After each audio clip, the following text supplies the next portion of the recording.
It's Laura Eubanks of Design for Serenity with your succulent tip of the day and the July walkthrough in my backyard garden. So this is a microclimate that gets, well, you can see some kind of filtered sun. It is currently about 11 o'clock in the morning. This, for the most part, is in shade. It does get some sun in the later afternoon, but just take note of the string of pearls on this side of the garden in these gutters where I get more shade, and we will compare them to the gutters on the other side that get more sun. Also, guys, remember how I took some pieces of here it is, of string of pearls and cuttings, and I just put a rock on top to see if they would root. Let's see what's happened. That was I feel like close to 2 months ago, right?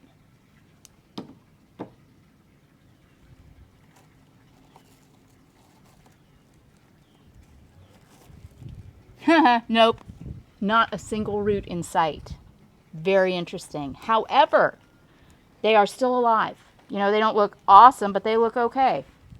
All right, all of the, my tough aloe and cactus back here and euphorbias are just standing tall and standing proud. This jasmine, pink jasmine, in the summertime grows like a weed. Remember, if you have this in your garden, you can cut it like you would any other plant to just keep it snipped and, in the shape that you want. Don't let it get away from you, much like bougainvillea. This cactus threw off another set of blooms. They were hot pink. They were fabulous. Still waiting to see what this guy's going to do. My Pilosocereus used to be about to my shoulder. Definitely a teenager. Our Millii that's crested that I moved from the ground into the pot a couple months ago is thriving and looking great. Yeah, all of my little specialty plants here. Oh, well, you can see here that I've managed to kill some of my lithops. That one's toast. That one's toast. I'm not sure, what happened. They must have got hit with the hose or something. My Obessa, my euphorbia, I have that back in the shade because it is still really, really perfect, and I don't want it scarring. So I'm just so protective of this. I don't want it to get burnt. So I'm throwing that back there in the shade. Yeah, but I mean, everything else here is looking really, really lively. The Aeonium sunbursts are in the shade, so they're still open and not really showing a lot of signs of dormancy, which is really great. This variegated Millii that I got at Planter Paradise, that one-off, is extremely happy here in this semi-shady corner of the garden. Remember, if you have a succulent or a cactus that's pouting, which means it's not dead, but it's really not thriving, try moving it to a new location in the garden and see if it won't just bounce back. I know I told you all that I was going to put my leaf cuttings in trays, and I haven't gotten around to it yet. But just see, they don't care. Look at these guys. They're still, oh, look at that. The leaf is completely desiccated, the mama leaf. But the little plantlets are thriving. All of these little plantlets are getting bigger. That is just amazing. So, if you can't get to your leaf props right away, I started doing this at the beginning of quarantine, so it's been like 4 months, and here they sit, and they're just absolutely fine. And this is Fred Ives. Remember, we wanted to do an experiment to see how it would do and if it would throw off babies from the stem, and it is, and they are slowly but surely growing and getting bigger. This grapefruit tree is underplanted with ghosties, with graptosedums. Check them out. This is an amazing plant. It is as tough as nails. This box that Greg made me about, I'd say 8 years ago, is starting to fall apart. So I have to water this grapefruit a lot in order to keep it from drying out. So these poor things are constantly wet, and they really don't seem to care. Over here, remember the Brugmansia that fell over from the weight? Look at this. I told you it would come back. I mean, this was less than, or maybe a month ago when this happened. And look at it, it's already, 5 feet tall. It's just spectacular. I'm so pleased with that.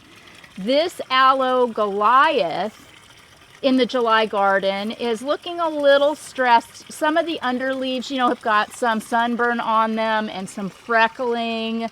This probably would have been a better, you know, it would have been better to put this in an area that got a little more shade, but oh well.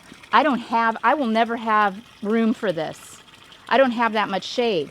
But, you know, sometimes you all write to me and you say, oh my gosh, what's wrong with my plant? The leaves are scarred, they're turning yellow. And remember what I always say, where? Is it the bottom leaves or is it the new growth?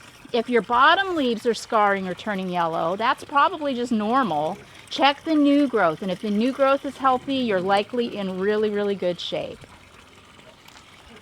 My Aloe Nobilis is blooming every year around the 4th of July, and it's, you know, not quite the 4th yet, but they always throw off these fireworks of bloom. I don't know if you can see the dragonfly on that bloom over there on that side, but how precious is that?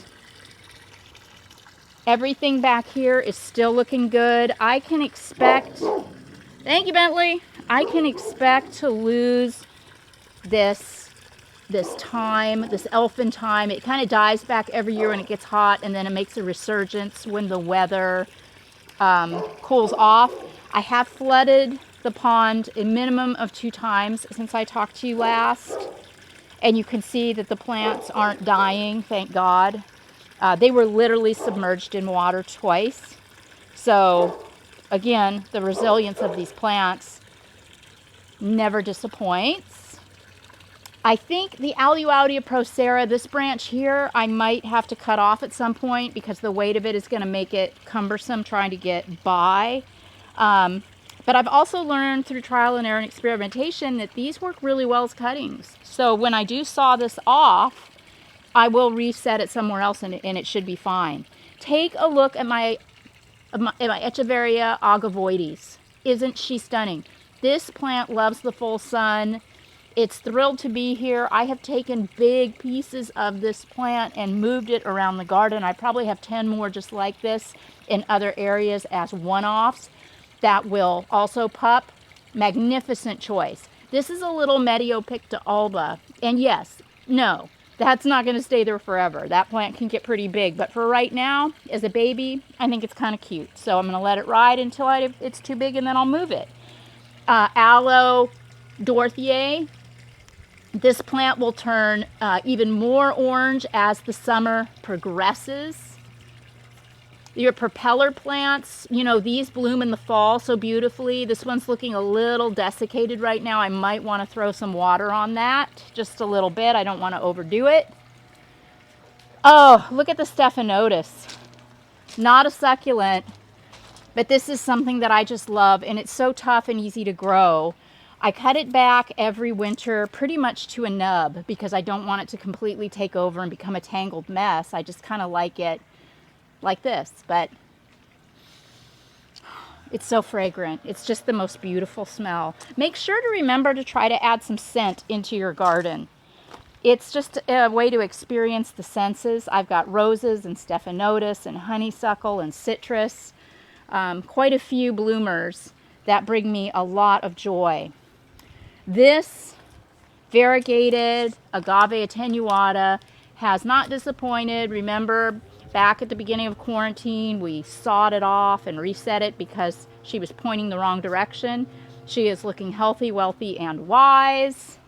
Also, I took some of the softer things out of my fountain because they were looking so desiccated. I cut back the calico kitten everywhere. I cut back the string of pearls. I put in, you know, some of the donkey tail, which I know is tougher. I've got some, you know, little aloes and an agave quadricolor. Just, you know, I think bigger things. So I don't have to put a umbrella on this all summer and I can just let it ride. Here's one of those agavoides from the plant that I just showed you. Tuck that in there. You can see that the roses have pretty much finished up for the season. I will get, you know, some random flowers throughout the summer, but they absolutely did not disappoint this year at all. I want to give a shout out to Maribel N and Vicky P. Thank you guys so much for joining my channel and supporting my efforts. I appreciate you a lot. that variegated attenuata has given me a number of pups. Some I've given to friends. This one I planted in my new tapestry, remember, mid-quarantine. And Hannah thinks it's gotten big, and oh my goodness, yeah, it is rooted. I can't get it out of there. So it's rooted in beautifully. It's gotten big. Yeah, it's not quite as showy as its mom, but you know, maybe it'll get there. You can see it has a little bit of sunburn on some of its leaves too. I'm not going to worry about that at all. There's another baby from the mama right there. So I'm happy, you know, in the event that she decides to bloom and die, I've got a couple of her offspring. This tapestry has held up so well. I've done nothing in here except, you know, a little bit of housekeeping, removing some spider webs, some dropped rose petals. That's really been it. The Cameronii has performed as anticipated and turned very, very red. Oh my gosh, let's see, it's not really rooted. Oh, see there, it's getting a couple of tiny little yellow roots. So it's starting to reroot. I'll plant it later. The Mediopicta alba that the gophers, oh, okay, yeah, the gophers just took all the root system. This was a cutting, and I mean for months and months. It just sat here. It has rerooted. I can't pull it out anymore. So that's good. This hot mess is going to get reworked very, very soon. I will be sure and do a video. You can see that the string of pearls on this side, and these are rooted. These aren't cuttings, but they are way more desiccated than the ones in the shadier side of the garden. So if you've got a shady spot or one that gets, you know, it's much cooler, this would be the plant. Here, not so much. Summer's not its thing. Remember these two? This is the stump from the mama attenuata that we were going to try and see if she would throw up any babies. I don't know, guys. I mean, she hasn't really done anything. I'm not going to give up on it yet because it's... You might want to water her now. I don't want to say it's still hard, but I can't help myself. It is. And this is a little stump from a Fred Ives, I believe, and it's not doing anything either. I have some screen. This is just, you know, screening for a screen door that I've covered some of these plants in my garden of death.